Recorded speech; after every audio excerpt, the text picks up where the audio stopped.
Vamos para as versões modernas. Por quê? No século XIV, eu estou falando do ano de 1382, um homem chamado John Wycliffe produziu a primeira Bíblia em inglês, traduzida da Vulgata. John Wycliffe. Essa tradução, ela não foi completa, mas ela já abrangeu boa parte das Escrituras.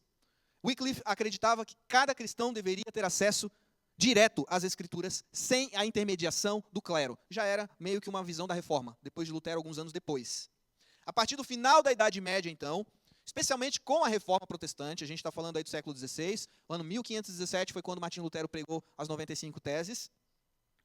A gente tem um movimento muito forte pela tradução das Escrituras para as línguas, né, das nações, dos povos. Pense que a Reforma trouxe um dos princípios, a sola escritura, ou seja, a Bíblia ela tem que ser lida por todo o povo, sem intermediários. Somente a Escritura. A Escritura tem autoridade, mais do que a tradição da igreja. Então houve esse movimento da Reforma que se espalhou.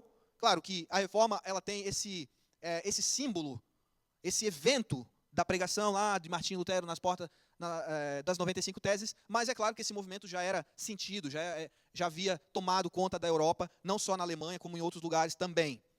Então a gente tem nessa época as traduções modernas, e a base do texto, John Wycliffe não, né? John Wycliffe traduziu da Vulgata, mas depois de Erasmo, trazer os manuscritos, reunir os manuscritos e fazer a chamada textos receptos, Martinho Lutero, Tyndale e a versão King James foram traduções para outras línguas direto do texto grego e do texto hebraico. Então, nós temos essas primeiras traduções, por isso que é importante a aula passada, porque nós falamos do texto receptos, que é um conjunto de manuscritos, uma edição, né, de manuscritos, e também do Nestlé Aland, que é outra edição de textos gregos, já de textos mais antigos que foram redescobertos. Isso é alguns séculos depois da Reforma. Naquela época da Reforma, eles tinham acesso à edição de Erasmo de Roterdã, que era aquela do texto receptos. Então, surgiram várias traduções, inclusive de Lutero, de Tyndale e também a King James, que veio dessa época. O William Tyndale é do ano de 1526, um pouquinho depois da Reforma, que foi quem traduziu o Novo Testamento para o inglês diretamente das línguas originais.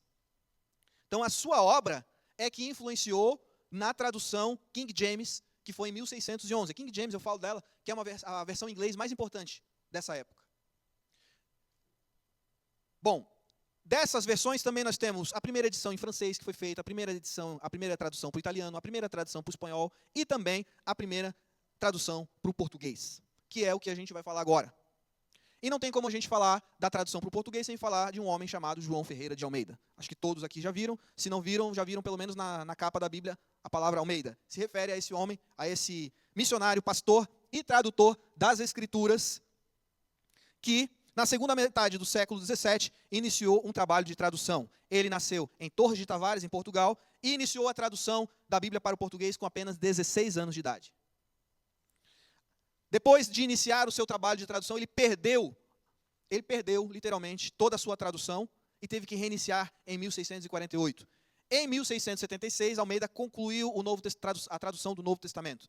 Em 1681, ele conseguiu publicar o primeiro exemplar do Novo Testamento em língua portuguesa.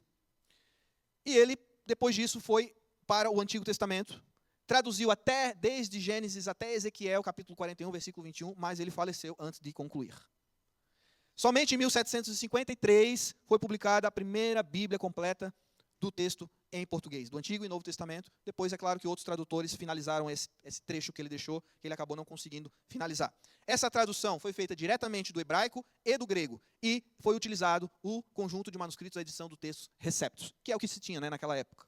Porque o Nestlé Aland veio muito depois. O Nestlé Aland são pesquisadores, já falei isso para vocês, críticos, né, literários, críticos textuais, que vieram no século XX daí, a trabalhar na outra família de traduções daqueles códices que foram redescobertos.